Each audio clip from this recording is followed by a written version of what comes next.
সুপ্রিয় শিক্ষার্থীবৃন্দ, সবাইকে ম্যাথ ম্যাজিক এপিসোড 19 স্বাগতম জানাচ্ছি। তো আজকের পর্বে আমরা নতুন আইটি অলিম্পিয়াডের কোশ্চেন নিয়ে এসেছি। তো চলো কোশ্চেনটি সমাধান করি। তো এই কোশ্চেন দেখা যাচ্ছে যে x root over x equal to, তো বলছে এখানে এক্স এর মান কত সেটা বের করার জন্য। তো চলো শুরু করি।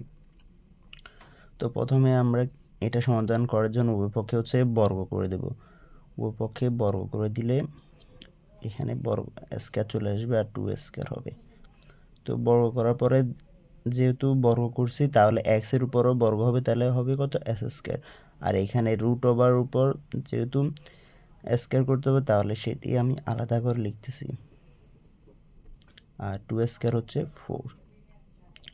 তো এরপরে এস স্কয়ার থাকলো, এখানে দেখো রুটের স্কয়ার চলে গেলে আর থাকে এক্স আর হচ্ছে রুট এক্স ইকুয়াল হচ্ছে 4। এরপর দেখো এখানে এক্স এর উপর পাওয়ার কত আছে, 1 আছে।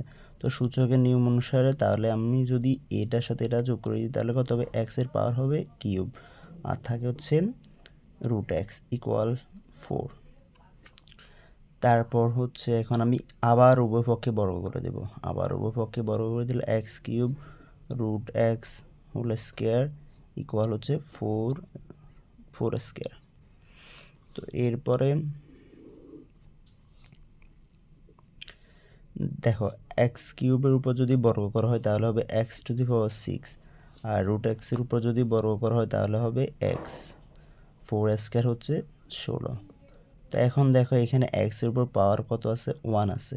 তো এক্স এর উপর পাওয়ার যদি যোগ করি তাহলে 6 আর 1 যোগ করলে কত হবে, 7। আর এই পাশে হচ্ছে 16। তো এক্স এর পাওয়ার হচ্ছে কত, 7 ইকুয়ালস টু 16। তো এরপরে দেখো এখন আমি এখান থেকে এক্স এর পাওয়ার যে 7টা আছে এটা আমাকে ক্যান্সেল করতে হবে। তো আমি উভয় পক্ষে হচ্ছে রুট 7 নিয়ে আসবো। রুট 7 নিয়ে আসলে উপপাশে রুট 7 নিয়ে আসলাম।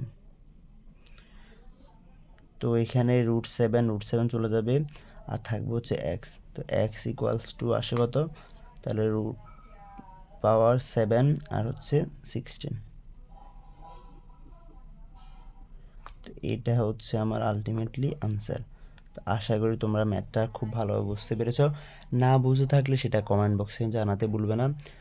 আর যারা ভিডিওটি শুরু থেকে শেষ পর্যন্ত দেখেছো তাদেরকে অসংখ্য ধন্যবাদ জানিয়ে ক্লাসটি এখানে শেষ করছি। ধন্যবাদ সবাইকে।